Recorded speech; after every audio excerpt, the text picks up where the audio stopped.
with local insight to drive renewable energy projects. I thought it was really interesting. You didn't grow up on a farm. How did you get into all this? Like, you weren't farming? No, my grandfather was a farmer. He farmed his own sheep, but not enough, and worked contracted, did some dipping and shearing, and always had a hand in farming. So we grew up around the dogs, and he raced pigeons and showed sheep, competitive with animals. Always helped on shooting days, beating with the spaniels. We've always been around all sorts of dogs, really. Then all the sheep work comes with it, and yeah, contract milking and other things, and always been in farming, but not. Hold on for a second, look at this here. So there's all kinds of dogs then, from like gun dogs and hunting dogs. Yeah, all sorts, yeah.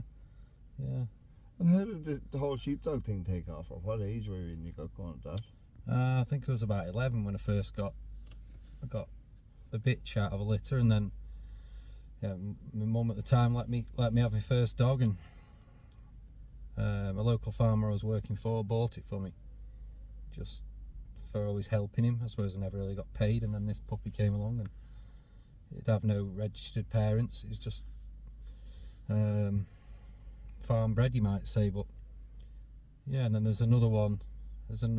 Another one came up out the same litter, chance, and I didn't ask my mum about that. I just took it back, and well, neither of them were brilliant, really. I managed, and then another one, part trained, going round and stopping, came along, and these two were just chasing him around at the time.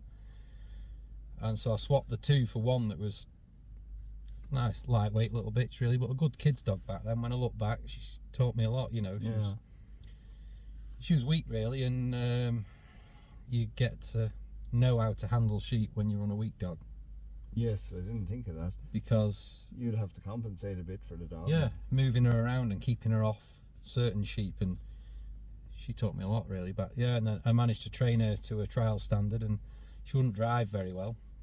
I was about 14 and entered the local Macclesfield Sheepdog Trials, and it was like an outrun lift and fetch in a pen, and there was a lad about 16 or 17, and he managed to send his dog out, and he got the dog stopped behind him, and he brought him round, and he penned him nicely, and so I knew there was a bit of work to do. Yeah, I managed to do the same, but not as good. And then, like, one of my good farming friends at the time, John Brown, he was in the same class with a farmer's dog from up the road. That wasn't really his dog, and he managed to get round as well, and it's a bit of competition from the off. First time I went out, I was like second out of 3, you know, and you get the bug then, don't you, when you don't win.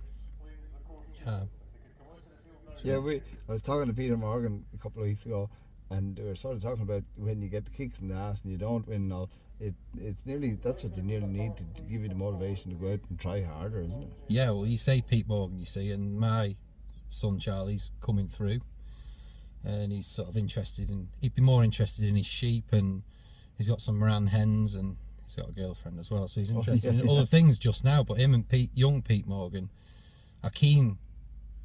They're good friends. They speak. They're both nice boys and quiet, and they get along really well. But Charlie beat Peter and the one man and his dog because some planes went over, and Peter's dog came back, and like it just didn't go for him that day. And they took up being good friends. And when Peter Og won at the International, Charlie couldn't wait to speak to me. He'd hardly come off the field, and so that's the competition comes through, and one beating one another, and they drive one another forward, them two.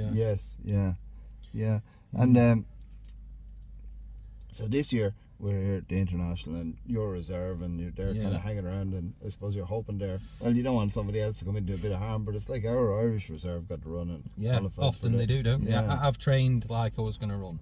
Yes. And then been here, and the lads I'm with, like James and Adam, what they're saying, treat it like you're not going to run. But you're not zoned in like you would be. You're wandering off and stuff, like, because you're not going to run. But you can't leave it alone either, you know, in case you do get a run. And then, it became apparent like everyone was here and all in order. And I wouldn't want to run under bad circumstances. So but I would have fancied it. Like I would have. And you're a fella that I sort of always thought you were on the team and all, but you were telling me you only got on the team for the first time a few years ago. Yeah. I can't remember what year it was. It maybe like 8 years ago. I've had good runs at nationals, and I've often missed 2 or 3 or 4 years at a time because if I just don't think the dogs are good enough, well, I won't run them. And I've always liked a dog that's got a good outrun and bounces them down the fetch and can bring sheep, and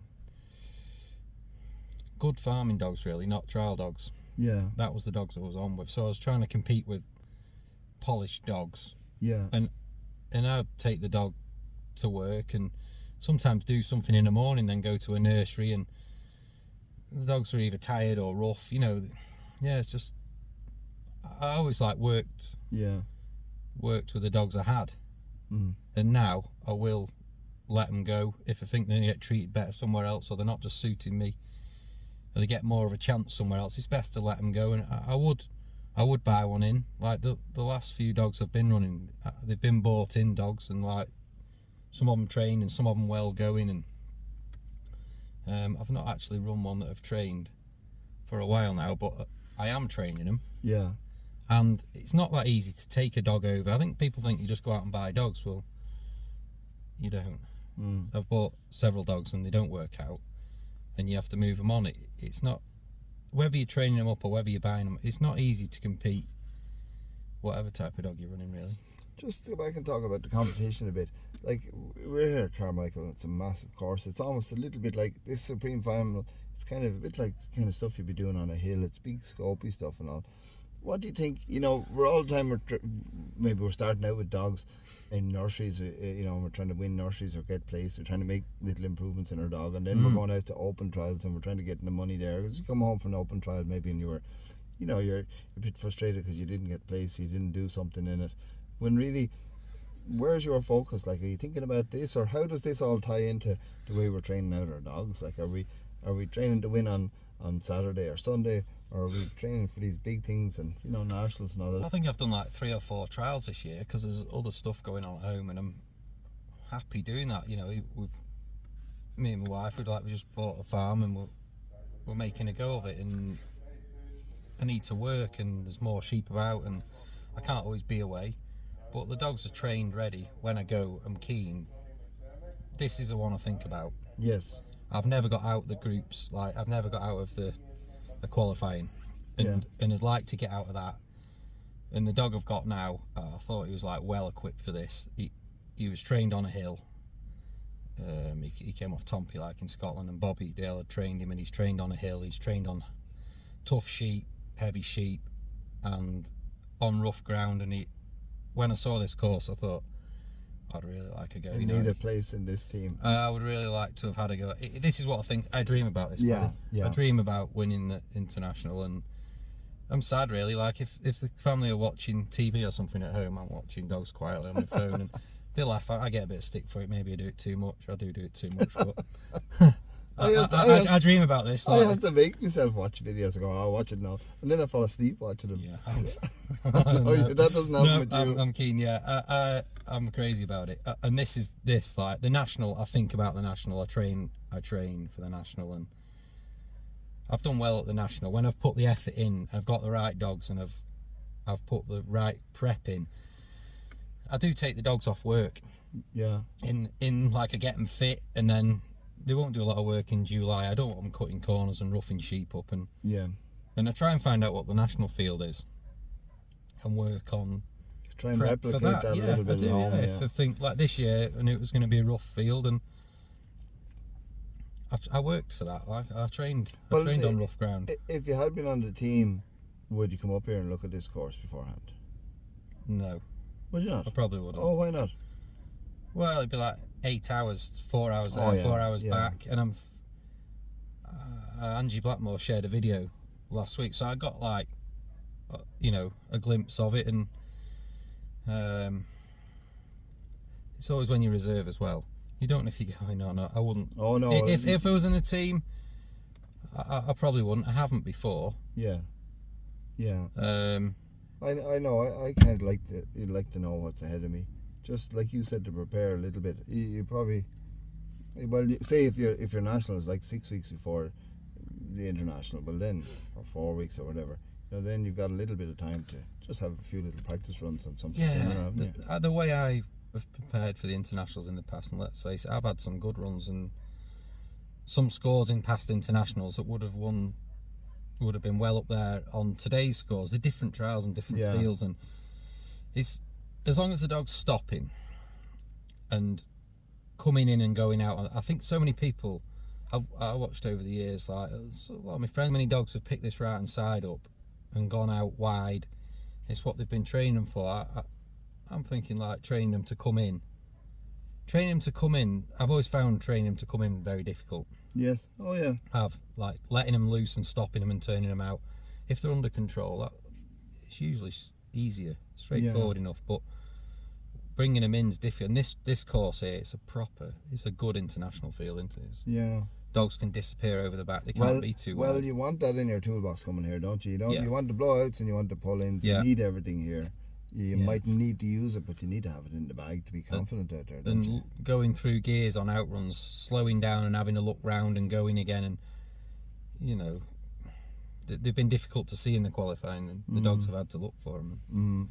You can't really train for that. Some dogs will look for them and some dogs won't. If you're just helping them, touching them in, and I think you'll help them run towards them, but they've got to see them and run. They've got to be natural, haven't they, on some this dogs course? You think, like, when they go up there, you think, have they got a GPS? How do they know? I've seen some of them and they look like they could keep running, and yet they pull in without a whistle or anything. So why do they do that? Like, it's I watched Dowie's dog yesterday, and he ran on out, nice narrow line, and then he saw his sheep and out he went and covered, and then Kevin's dog did the same. He sort of went a little bit wide, and I was thinking, where's he going to go? And then I just reverie clocked him. Yeah. How do they know they're in there? And he just came on in, and they're good outrunning dogs, aren't they? Even that left-hand outrun today, we can see the sheep on the skyline. That's great. We can see them, but there's thousands, or I don't know how much ground there is, but there's a huge amount of ground out there. Isn't there? So how do they know to pull in there? They've obviously caught a glimpse of them and GPSed them some way. Yeah, definitely. You train on you do hill work. I see that, and there's pulling in and pushing out, but some dogs, they just run to him well, don't they? Like the Kemi Ross dog that I've been running him. I'll retire him now, but at the national, he went out and he saw him and he watched him walk across, and I walked him out to the post. He never took his eyes off him, and he led off my leg. He went straight, like 20 points. He ran straight on up to him because he spots sheep so well. Yes. And the gym dog I've got now, like on a 400-yard green flat field, he's a good outrunner. He's not a bad outrunner, but he doesn't run out like Ross does. They're different. Yeah. But when I need an in and an out and a steer, Jim seems to have that. That will come through the training process that he's been through with Bobby on the hill, and I like that. I have a dog at the moment, a young dog. He'll be my next dog now, but he's really good to spot sheep, and it's great. It really gives you confidence. Their posture changes when you go out to the post and they're having a look, and then they clock them. Yeah. And you see they've seen them. It's just that confidence then to let them go where you really want to let them go. Yes. Sometimes you put them a little bit wider for safety, don't you? And if they've seen them. That's the thing. Do you teach your dogs to point? So like you don't want them running out here along the fence. We try, don't we? Yeah. Yeah. And tell us this when you're training, because I know you're doing a lot of work, and like you say, you're working and paying for your farm, and you've got sheep, and you've what else do you do? You do sheep scanning? Yeah, I do sheep scanning in the winter. I always think you need fierce stamina for that scanning. She'll be in all kinds of we're talking about the weather being bad here. She'll be in horrible situations there, and stuck in the trailer and freezing and all. Well, when I first sort of took Gus Dermody was the local scanner, and he's a sheepdog man and like one of the announcers, and he did all demos, and I was always quite close to Gus. He was good for sheepdogs, and he was good for young handlers. And then I said to him about scanning, and I don't really want to tread on his toes, and it's a lot of money to bound as well, so we were working on saving up, and it was always something that I thought, I wouldn't mind doing that. Yeah. And then I could see Gus, he packed weekends in, he was getting tired of it, so I bought like a machine and had him out, and I said, I've had a go at scanning these sheep, and doing nearly all wrong. Yeah. So I'd been up to Scotland on a training course and bought this machine, and that winter my whole world was falling in because what have I done? Yeah, and then I persisted with it, and I'm getting better and better, and like I'm dating sheep now and missing lambs here and there, like every other good scanner. I sometimes, some of my friends have like another local scanner who they've always had, and nobody gets them all right. And as long as it's quite the scanning's mentally tough when you're learning. Oh yeah. Because when you're shearing, you get better and better, and you can see you're getting better and better, and people can point you in the right direction, and the scanning's all unseen. Like, you think you've got them right, and then that winter when Gus came to scan mine when I'd already scanned them, it was demoralising. Yeah. Because I thought my mum had been pushing these sheep through the trailer, and we've been practicing. I must have scanned them about 5 times. Oh, that's mad. Yeah, And then Gus kept, no, and then we remarked his marks for my marks, and I can't remember if he got any wrong or not. Probably not, but certainly hardly any of mine were right. You know? But isn't there an awful, if you try to do anything in life though, isn't there an awful lot of that where really, and sheepdog trials is a bit like that, where you're on your own, there's only really yourself, you've got to deal with it in your head. I enjoy that part of things, but I remember I started a business, I was moving trees, and all the nurserymen and anybody that knew anything said, you know, like 95% of those are going to die. Went to see a guy in the university, some, I don't know, botanist or whatever the hell he was, whatever the right fellow was anyway, and he was an expert. He said, Paddy, you're screwed. And I planted a bunch of trees for people. I was thinking, what happens when their trees start dying now? But they didn't die, and all those other people were wrong for a change. Usually they're always right, but it's like that where you're rowing your own boat, and it's good. I'm glad it's not me, but I enjoy those, like the bit where you're suffering there and you're panicking a bit. It's nice in the dog world, like in the scanning world. It's business, isn't it? It's quite lonely, you know. I didn't find a lot of people wanting to help me, and the customers are built up. Some of my customers now, my best customers and my first customers, they might have a handful of sheep or only, you know, a small flock or whatever, and I'll always do their sheep because I'm thankful for them giving me a start. Yeah. Sometimes I think, oh, I've got to go there, and it's a pain really. Yeah. But I get there, and there's always a cup of tea, and they make you feel welcome, and I'm grateful for them giving me a start and whatever. And in the dogs, I remember the people that got me going and give me a start. I've made some great friends through the dogs, and you know, I make sure I always watch certain people. Some of the people I'm always clocking on and watching. I don't really know them that well, but I see early on in the qualifier here there was like two men went out, totally different approaches. One would be on Scotch blackface sheep, one's won the international and the world trial and everything. You think, right, watch how they do it because they'll be and they couldn't master it. You know, just they didn't get the bit of luck. And I'm not one really for saying that you get luck at trials. Yeah, I think you make your own luck, but I think there's been some luck here. It's either happened or it hasn't sometimes. Yeah. I've seen some good men with good dogs, and it's just fallen by the way. And I still think they're one of the top handlers, and I still think the dogs are fantastic. Just these sheep got the better of them. Yeah, sometimes it just won't happen for you. A couple of decisions you made, if you just made them slightly different, your result would be different. Yeah, exactly. And, we kind of have to accept that, I suppose, and learn.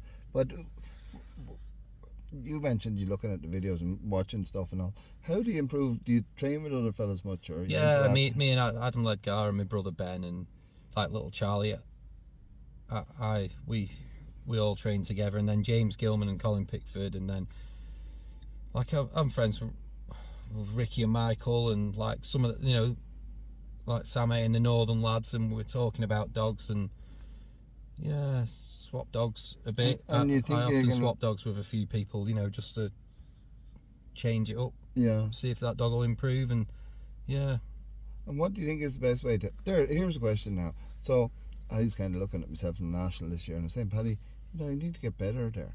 And so I'm thinking, like, how do you get better? Where do you find those little micro improvements? Obviously, I can practice more. I'm not a great man for practicing, but what do you think are good ways to improve? Like, is that training with other people? Is that a good one? Or? What do the three things I've said a few. Bringing Charlie through has helped me a lot. Yes, because I see when he does something really naive, I think he's just not being shown that way. So I learn, and it brings it all back to me, instilling things like setting your dog up on the right side. You know, go out and set the dog up in front of him or on the wrong side, and just all the basics. And you think, oh, why has he done that? Like, and it's all things that, you know, you bring back. But when Alid or Kevin or Ricky run a dog, and there's others. There's loads of others. But just particularly them three, they're three very different styles. Yes. And I always watch them because there'll be a trick somewhere every time. You'll see a different trick. You think, "No, that's how he does it," and yeah, I've learnt a lot from just sitting back and watching them, and then you talk things over, and then people. There's a dog at International here, and the sheep wouldn't go in the pen, and people are saying, "Oh, the dog couldn't do anything else." It could have come that last 2 foot. It wouldn't come in that space because it was threatened, and the sheep were threatening it as well. Like, but I've watched that, and then I did watch Alid, and his dog worked brilliant at the pen. In a different way, he's very natural at the pen. And then when I watched Kemi Jack, and sometimes he was in tight, and sometimes he was out, and he was natural at the pen. And he's, for all he was really well trained, that last bit, you can get too much. I think people get too much screw on them. I'm terrible for it. We get too much control over them, and then they won't do their own. Oh, you mean we natural. take a little bit of their own initiative out, take a little bit of the dog out? We do, don't we? We do. I feel like we do, yeah. The Americans, I watched the Americans in the national finals, and they do a blind fetch. Yes. I think that'll be really interesting if Oh, we just set a trial popping up everywhere, yeah. and at random, if you were finished for 3 o'clock, everyone chucks a fiver in for a bit of a sweep, and we have a blind fetch, because We'll tell you there'd something be about some the messes, dogs, wouldn't yeah. there? We had a double lift there recently, the qualifier, and there was one bit, and the sheep were kind of good, which was good because it was a tricky course, but it was a real fun one. But there was one bit just where you came back from. You were coming back from maybe the cross drive for it, but there was a big dip, and I've seen other people going in it, but when I went out there myself, felt like you could eat a sandwich while the dog was gone, and it wasn't that long now, but it really felt like it. But the interesting thing is, and sheep were popping up here and there, and then every now and again a dog would come up with them straight up in a line, and I often think, well, with my dogs, you want to leave a little bit, you want to give them an opportunity to work themselves every now and again. It's difficult because the work dogs that I first started trialling with would go out well. They weren't really on command. If they weren't going out well, I was in trouble. But they just seemed to see him and run out to him and bring him on down at a nice pace, but he wasn't very accurate. But they'd always balance them down nicely. And now I've started to train them, you might say for perfection, really, left and right. And I don't leave them alone enough. But if you bring them out and bring them home farmer style, you don't win, do you? They're offline here and there, and yeah, because I see people on Facebook sometimes talk about these over commanding in trials, and I had to do it in our national in 2022, and it was uncomfortable. It was too many commands for me to be given. But do you want to be in the money or not? And so if you want to be in the money, you have to do it sometimes. Yeah. I think went back to your question about learning and how do you learn, and I think as soon as you're up to judging a nursery, it'd be the best thing for you. Get out there and judge. And then you see, and also you see what the judge sees. You do, and you can't sit there and just wing people. Just can't clip points off left, right, and centre, because it's not always that easy. You have to always put points on something and know that someone could do it better. But for instance, here, like the judging's I'd say it's fairly fair on the work at hand. Yes. Some of the shedding going on, I'm thinking, I'll be 5 or 6 off that straight away. And they're only taking 3 and 4, and now I'm thinking, yeah, they're right. They're right, only taking, because they're so difficult. Well, there needs to be that. On the context of the trial, it's right. Yeah, it is. Yeah, they need to have that little bit more reward for doing it, because as people, it just can't. It can't sometimes be done. I see on that judging forum, whatever, and people saying, "Oh, I take this off and I take that off." Well, I don't know what I'm taking off till I kind of see the context of the trial. Yeah. I don't like to give in my points for the first few runs till I see, unless I know the place and I know the sheep. But if it's a new place, well, I want to get a feel for it to try and keep everything in that realm of that standard. Normally, you might say like a no shed is obviously 10 off, and like a bad shed would be half or more off, and then a good shed's none off. So, but here, any shed needs to be rewarded. So you need to leave that 5-6 mark away from a good one. And I think when I'm watching this, I'm thinking, I'm learning, because I'm thinking like, I've put a bigger bracket on a clean shed. Yes. Because if it's just a nice shed, it needs rewarding. Yeah. Yeah, so I think we're always learning, aren't we? And I think judging, sitting back and weighing things up and judging, and I think that's a good way of learning. I would like to judge the national, and then, you know, maybe one day the international and world trials. And Yes, I often- sometimes you don't have a dog, though. yeah, that's it. It's Yeah. like if there was nothing else going And on. give a bit like back as well, because I Yeah. think people dodge it Yeah. because they think, well, you know, if you're only going to make 15 people happy. Yeah, well, I'm going to dodge it as much as I can. but when people ask me to judge an open trial, you know, I kind of make sure I do 2 or 3 a year. I do, yeah, because I feel like you got to give it back, haven't you? I had a tricky one there lately. I was asked to judge a trial that I got a stroke pulled on me, and like recently, a while ago, and I was thinking, yeah, but I have to judge the fucker that but, and so in that scenario I just say, yeah, well, who cares, we'll just judge him and let him do the best he can, and we'll judge him fair. But yeah, so that's, I don't know what I'm trying to say, but I'm kind of thinking, well, at least if you're judging fair and you judge a few, well, at least there's a few of them getting. I have plenty to say. I have like banter, and we have a bit of fun. Yeah. We've recently been in Cornwall, haven't we? And Yeah. there's a lot of crack going on, and a few beers at night, and you might rattle somebody, or if you win regular, people sort of can turn on you or whatever. And yeah, I think if I ever was judging, it's all by the by. Like I would judge what I Well, see judge in front by of your me. conscience. I would. Yeah, I wouldn't. And I then wouldn't. it doesn't matter what anyone says to you, and This then you is it, don't yeah. owe anybody anything. And Absolutely, yeah. well, that's kind of how I see it. And anyway. Judging my friends, like I'm willing them round, Yeah. and then they'll do something, and you're like, God, we talked about that this week. I might even take a few more off them, Yeah, because you think, yeah, you "We've been definitely on- shouldn't have got we that practiced that all week, and you've done it, like, you know, yeah. So, yeah, it's not easy to judge your friends, but you have, for the good of dogs, you've just got to sit tight And for the good of do the best. Yeah, that's what my friend Hef says. He said, who cares whether you like the guy, you dislike him, or anything else? Like, if the dog is there, and give it to the dog. He Yeah. gets really angry if somebody is just a messing going on, because he says it's not fair to the dog.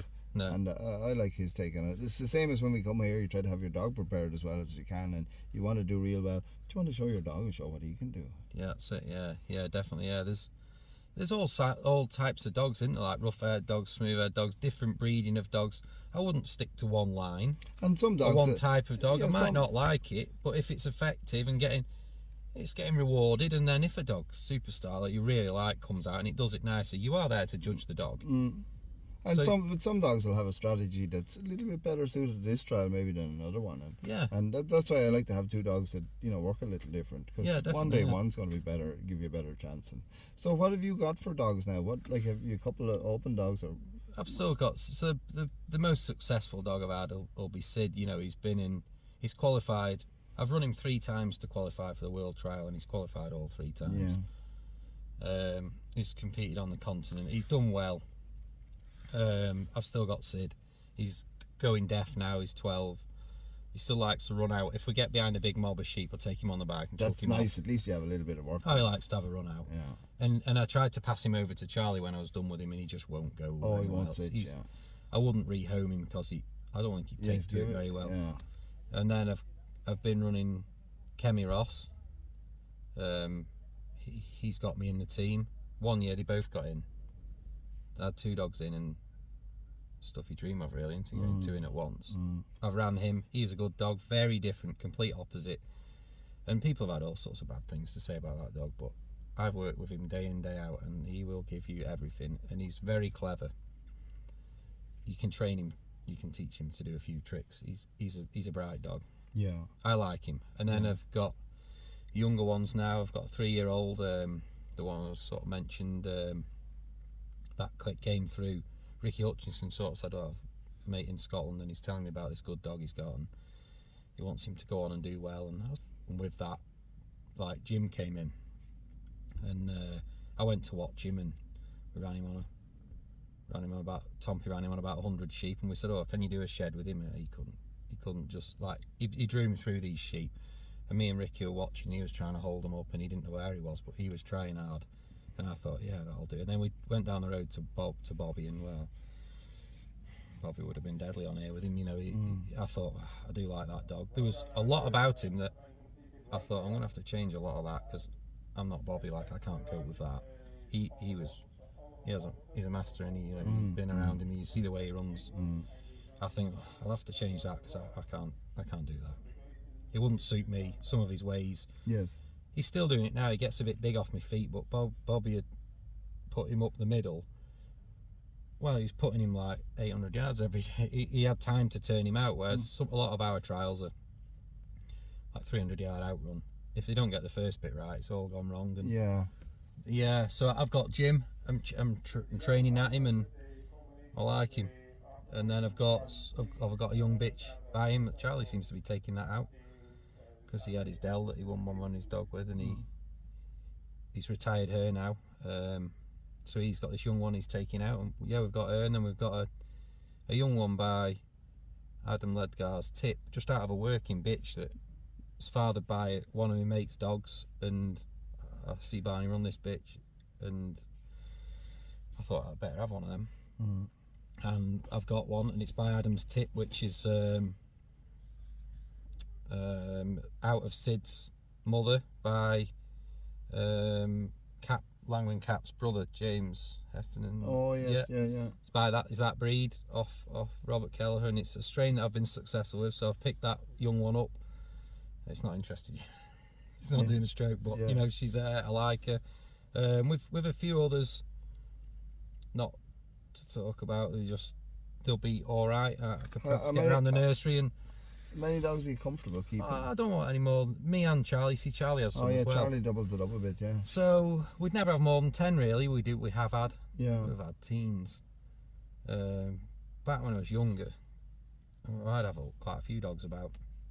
But I think they take a lot of time up. Paddy. Yeah, they do. To be ready for something like this, you want hours, don't you? Hours and hours a week, and I haven't always got it. And something going through young dogs just now, like we're breeding like this tension, aren't they? We all talk about it. It's the real class and the style on the video that looks real good, but wow, they can fool about in the kennels, you know. They're wired up, they're so revved up and keen. And if I get, we've got a holiday cottage, and if they get jumping about and barking, and I can't have it. Oh yeah, you can't have a ruckus. I can't have it. So we don't have so many dogs about, and they come and go.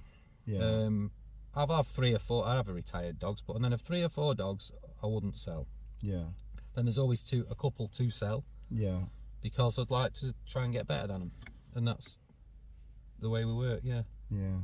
Yeah. I keep trying different pups off different breeds. You know, I've got like one by my own Jim there now, and one by Adam's Tip, and I've one coming by Hendra Sam, and I'm looking to pick a Jonah pup up. And they're all very different dogs. Yeah. Just to keep me. It's funny because I'm like that sometimes. The service pups coming back, and you want to keep a few, but you can't block up the place either. And you want to try a few different things. And get that. I always think just fate sort of decides it. You know, if I have a litter of pups and I'm selling them, well, sure, I'll keep whatever doesn't sell. So after the last one that's left, he'll do me. And sometimes I don't know. I just trust it'll work out. Like. Yeah, I got Sid, and we knew of Sid. He came from Southern Ireland, like, and we knew he was doing well and stuff. And I thought, you know, Kevin had said this dog's coming and he's bloody good, like. And I took one look at him. I thought, oh no, I can't run that. He's massive, big sticky out tail, rough haired, curly haired, ears right on the side of his head. I thought. He said, "Hey, just try him." I thought, oh my god. Yeah. He said, "Bring him to the nursery final if you don't like him." I was swapping him for the dog I was running at the nursery final. Anyway, I didn't take Sid to the nursery final. I took her, and you know, I've been guilty of like wanting the perfect looking dog and everything perfect about him. Sid taught me a lot about that as well. Yeah, funny, I don't get too caught up on appearance. It's just what to do. I always did. Yeah, I wouldn't have a scruffy dog about it. I didn't want it, but then Sid came along and get me another. You know, I think we're all guilty of trying to breed this perfect little black and white, pricky-eared, smooth-haired rocket. And different things turn us all on. But I know the sort of stuff that makes the hair stand up on my arm. And if a dog is doing it, I'm not too worried what he looks like. But Yeah. and so if what would be the top 3 things that, say you take out a dog or you're buying a dog from somebody, or what 3 things kind of excite you, like? First of all, desire. I want them to try hard. When it's going wrong, try hard. Yeah. Because there'll be things in training that they really don't want to do. That we come across it with them all, don't we? And to get them better, they've got to want to do it. Yeah, you can't be saying please. They have to be No, looking for dance. I work with that. I want the temperament off the sheep. Yeah. As I say, with the holiday cottage, and with, you know, the kids are getting bigger now, but Adam and Ben, they're always around, and they've got these little boys, and Adam's got his 2 girls, and I wouldn't have a dog about that wasn't. Yeah. The temperament off the sheep Yeah. is really important to me. We get a lot. Me and Adam and Ben, we work together a lot, and if the kids were ever about, and I wouldn't have a dog about that, you're not watching him all the time. Yeah. And he's Yeah. just on the bike. I wouldn't. You Have want him, I dogs wouldn't have him that you about. can I live want with. solid Yeah. dogs. Yeah. Yeah. I don't want falling out with one another dogs. Yeah. I don't want watching the kids, and I don't want. So the desire and the temperament, and then after that, you need some natural ability. That's probably the first thing, but seems to be it'd be the bottom of the 3 for me at the moment, because if they'll try hard, I'll train them, and if they'll behave themselves, they can stay. So that's important to me. And then how natural they are after that is how good I can make them. You know, Yeah. you can only do so much with the desire, so Yeah. you need the natural Yeah, ability. they need a bit of class, and they need to be able They to do. shed and help you. And But I dig wouldn't out want a stuff. lovely natural dog that won't do as it's told and don't want to try Yeah. and don't like being around the place. You know, so all 3 of them are key, aren't they? You know? Yeah. And then after that, there'll always be a good farmer's dog. I pride myself on, we're going on my scanning round and stuff, and people ask about dogs, and I think, yeah, sometimes people wait 2 years, and I think, yeah, that dog's for them. And I always sell them and I say, you can bring them back. I'd always have them back, Yeah. and they never come back. It's nice selling dogs, though, that you can say that about. You know, you can bring them back if it doesn't work. I don't like selling dogs, and it's not that. No. I know it's not that I'm going to miss them. I want to give somebody something they like, or else I don't want to sell it to them. And for the dog too, I want, if it's a good dog, I want that person to be able to make get the good out. I had a sharp lesson in that earlier on when I was on with the dogs, and me and Faye we'd got married, and we got 3 kids sort of under 6, and Charlie was toddling about, and we moved in a caravan, bought a piece of land, and we were building a house. We got nothing. And I'd got these dogs in the kennels, and Faye was like, hey, listen, Yeah. they were bricks and mortar. Yeah. So it absolutely broke my heart. I put a dog up for sale, and there was a bit of interest, and it was when Michael Gallagher was out in Canada, and Michael did me good, did me good. Aidan and Michael, they took this dog and they sent it out they got a customer for it, and the deal's done, and the deal was done with them. The dog had gone. Yeah. And then Ricky went out to America, and I said, how's that bitch doing? I really thought she was amazing. I don't mind admitting, I came back from Liverpool, I dropped her with a guy called Aidan McAllister. He was a I know Aidan. transport man. Yeah, I've dealt with him a lot. Nice guy, and dropped this dog off with him, and I got in the truck and sobbed. Driving back down the motorway, I was Jeez, James, you're a real nice fella. I didn't want to sell that dog. Yeah. I didn't, but I got 3 kids in a caravan, Yeah. and I thought, I'm going to win the international. I'm going to win loads of opens, and I really valued that. I thought, this is the dog for me. It was by one of Colin Pickford's dogs. It was a nice story, really. Colin's taught me a lot, and I was going to take this dog forward with quite a lot of local breeding and whatever. And me and Faye just decided, and James McGee's Seth, which is his Sid dog. His mother to that, I had that and trained that, and that was one of the ones that went. She was about 14 months, and I wouldn't say she'd do this course tidy, but she got it in. She could have done a big amount of stuff so young, and I thought, she's worth a lot of money, and I wasn't as attached to her, but I let her go, and she's gone on and look what she's bred. She's all in the silver, and there's a lot of dogs with her in, and for all she's got someone else's name, I knew that dog was good from the off, but we've got these little kids living in a caravan. Yeah. And me and Faye needed to go forward, so I moved them on. And anyway, this dog that went to America, I don't know. There was talks of like they just couldn't get on with it basically, and they said it was to move on, and they had it spayed and give it away. Oh yeah, the spade thing. I hate that. I was absolutely gutted for more. It knocked the steam out of me. I said I'll never ever sell a dog to America ever again. Yeah. It's not the Americans, is it? Like, but it just made me so bitter. Yeah. It's just one person couldn't get on with that dog, and that was their decision. Yeah. And it just changed my whole perception on selling dogs. And now I'd rather sell a dog 2 or 3 grand that I know is worth 4, but it's going to go on and get the best life ever. Especially those good ones where, you know, I sold a bitch to a fella years ago, and he said, oh, she must have killed sheep and she's not this and not that, and she won't be a trial bitch. And so I bought her back, and I think that bitch too good for that rubbish. And he was like trialing a lot longer than me and all. But I sold her, then Butch bought her like a couple of months later, and he sent one of his buddies, Jeff, was over. He said, Jeff, pick up that dog from Paddy there. And then the next year he had it in the Welsh team. Next year he was in the Supreme Final with it. Brilliant. So, but it's just, it was like, I knew she was good, Butch knows she was good, but it's frustrating. I do like selling the better dogs though, because the better dogs usually find a good fella to buy them. Well, I sold Adam Ledgar Tip. I bought Tip.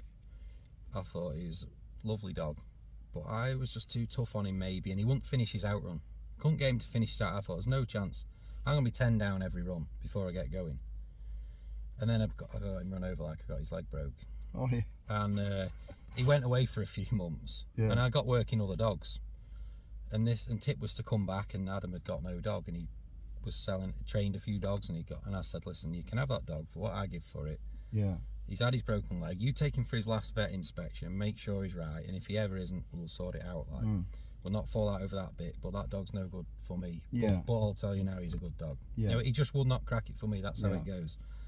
Adam took him on. He ran him a couple of times. He goes straight to him. He's got a belting outrun.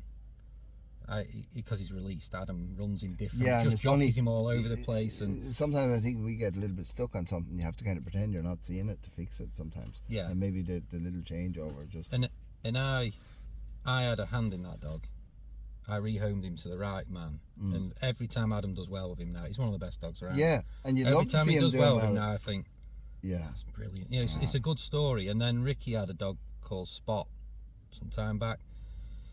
He later sold it on because he just got better stuff around. But he was in the doubles with it, and did he win the national? He might win the international. I can't remember what he did win that. I had that dog early on when I once run a little bitch in the nurseries, and I couldn't get her going in the spring. You know, I won 20 odd nurseries with her. She was like winning everything. I got 20 odd red cars, championships, aggregate. She was winning a lot, and weak as water. Yeah. I couldn't get her going, you know. So Ricky took her and built her up, and he got her going really well. And in the meantime, I got this Spot dog, and I just got him going round and put all his basics on him, and he went on to do really well. And I like to see a dog go from me and go on and do well. Yeah. I would dread to think you push a dog into a farmer, and they'd resent the dog because of probably the price and because they did, and it gets tied up for the rest of its life. Yeah. I'm careful. I'm careful where I sell them. I want the pups to go on and, you know, and have a litter of pups. If I can sell them a bit less and push them into the right men, I could give them to somebody if I would, and say, let me have a chance back. Yeah. But here's one for you, because I could run out of storage here. Tell us about the first time you made the team. I couldn't believe this when you were telling me. Well, I'll say, yeah. Like the nerves. Yeah. Oh, I'm nervous. I'm nervous. Yeah, I couldn't just control myself. I got into the final, I had a corker of a run like in the qualifying. Nobody could do any good with him, and Sid wailed out there, perfect, dropped him behind, horsed him down the fetch. People couldn't get him round the feet, and he waltzed him round, and they turned on him on the drive, and he bossed him, and we got back, and I thought, and nobody could pen him if he could get that far, and I thought, oh, he'll pen him, they're not getting away from him. Yeah. I shared him, pen him, I come out, I singled him, and I thought, phew. And like, there's a big cheer. I was like quite emotional with it. Oh, this is good. Come off and like, oh, it's a lot of the best men were shaking hands and stuff. And the emotion is nice, isn't it? Oh yeah, a bit of that. Oh, it's what we do it for. Yeah. And then that night we like had a bit of tea with people and a few drinks, and then the end of the next session, like the runoff comes, and I'm drawn last.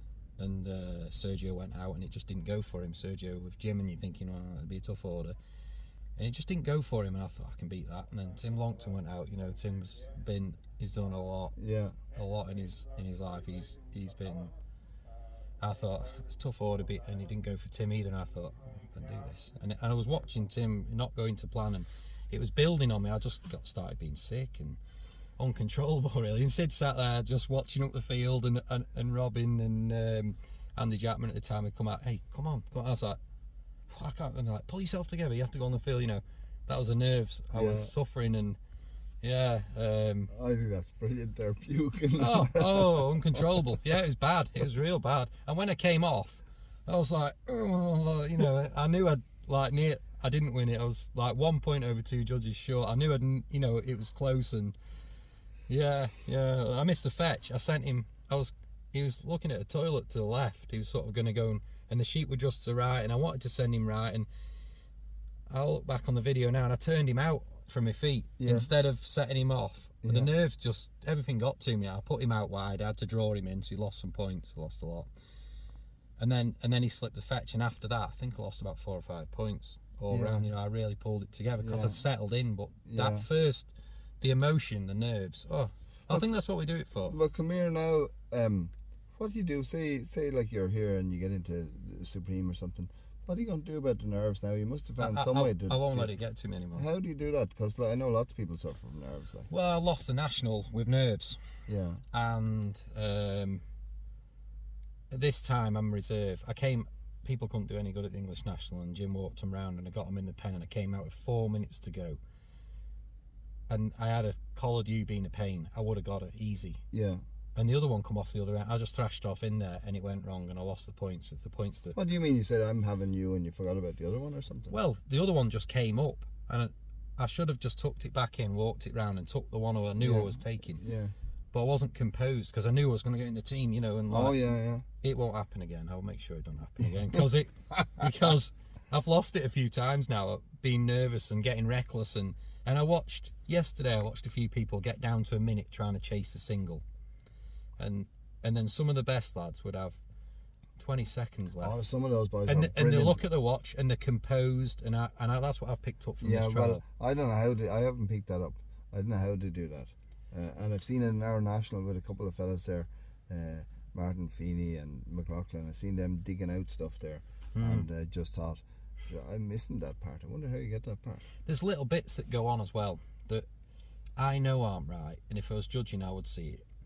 But handlers know it's right as well. Some of the best handlers, I watch what they do. Yeah. And not shutting pen gates and stuff, just slam pen gates and get in the ring for the single. They try it on. It's up to the judges when you're desperate. It's up to the judges then to sort you out. And, it's a bit of gamesmanship. I've seen that going on a bit. And you think, they're just composed. They're like, well, the composure of the best handlers is what, say, some of the dogs. I've not always had the right dogs, and I'm not the expert. Don't get me wrong, but I know my composure's let me down several times. Well, I kind of get it. I'm very interested in the whole mental side of it now, and obviously we have to do the work, we have to do the practice, you have to do the training, and all the rest. Your dog has to have all the tools, but there's that extra bit then that you have to have, and like. The one fella there that I was talking to, Olympic medalist now, but he talks about the mental image you have of yourself, and I often wonder why some handlers don't just make it all the way up to the top. And I wonder if he says that the mental image is like it's like the ball cock and the water truck, like the water's not going to go over it because that's where it's set at, like. And I'm just conscious of that all the time there. Like, you sound like, you've said it's your biggest dream to win the Supreme and all. It is, but it's my biggest dream in dogs, because my family and what goes on at home and whatever is just the most important thing. The farming, I pride myself on trying to get the best out of all my animals, my dogs, my sheep, and I want to keep the family happy, and then this is the dream, like, as long as everything else is all right. Yes. But I like that you're not afraid to say it. No, well, what good would it be winning this with no one by your side? You know what? No, but I like that you're not afraid to say that you want to win the Supreme. I do, yeah. I do. I'll be honest, like, there'd be so many people out there, you couldn't name them, like, you couldn't pick them out, you couldn't fit them on a coach that could win it. I just think it's that last little bit in the dog, or the, you know yourself, like, you've had a go at it and then just something doesn't go to plan because it doesn't. Or, like, I would say, like, I've lost my chance of moving on and getting into that very last top bit has been composure. Yes. And Well, it's nice that you can identify it. and try and work on that. The dogs, I've got good dogs, I know that, and I can do it. Like I've done well, but trying to get all that to go together and be composed, and that's the problem, innit? You know, at the Nationals, when you're having a good run and to come out, I blew that single, panicking. You can't let that happen. You know, the best men, they don't do the. And I watched that in the doubles. I watched the doubles a lot. I like watching the doubles. I would never do it. Yeah. I'm not stupid. Like, Yeah, I would yeah. never do it. But I watch them, and when it starts going wrong, and they put it right, the best they can put it right, and the composure of that, I think you could take a lot of that into the singles. I like that digging in. But Yeah. what I always say though, James, and maybe it's not relevant to what you're saying, but so say we're out there and we're in the doubles and it's going just a car crash. Like, I always say, like, nobody behind me cares. No. They don't give a shit. And in fact, there'll be probably a lot of them there thinking, good, it's going to shit on Paddy. So, so I just think, oh, fuck it, you have to dig in and be selfish, like. You do. Like, I wish well on everyone, but don't you tell me if I'm in 15th place, you're not wishing everybody well. Deep down, you're like, ooh, you start seeing all the holes that always well. Just a bit off on his crosshair. He was well out on his crosshair. There's also, you know, that's all the mental side of things. And when you've had a half decent run, I've had half decent runs at the National, and you think, brilliant, I've done really well. And then your points are well down, you think, I've been robbed. A few days later, you keep watching it. You can't believe they only got that off it. Yeah. You know, you watch it back, you calm down. But you have to be able to tell yourself the truth. Too many people, and I hate listening to those stories, and that's why I like this live streaming and all things, because you can go back and see the truth for yourself. Yeah, of course you can. Yeah. No, I've learn a lot through the live stream. Go back over and watch stuff, and you think, why did I do that? You know. I tell you what, I looked back at my runs in the National, and they were better than I thought they were, because I thought my points were better than they should be, if I'm really honest. But then when I look back at it, what did I think? Oh yeah, I thought that was going a lot slower. I was flying along there, or maybe I'm stopped for a second. I'm thinking, I thought I've stopped there for ages, but it was only a second. And what it struck me is how fast it's going in my head, that it all feels slow out there. Yeah. I have, like, I watched. You go out to the National and you think, if you have a bad element, you're not getting in. Yeah. And this time, the dog sort of took the wrong route on the outrun, and then he didn't just take the steer straight away, and then he dropped in and had a nice run round, and then I blew the single.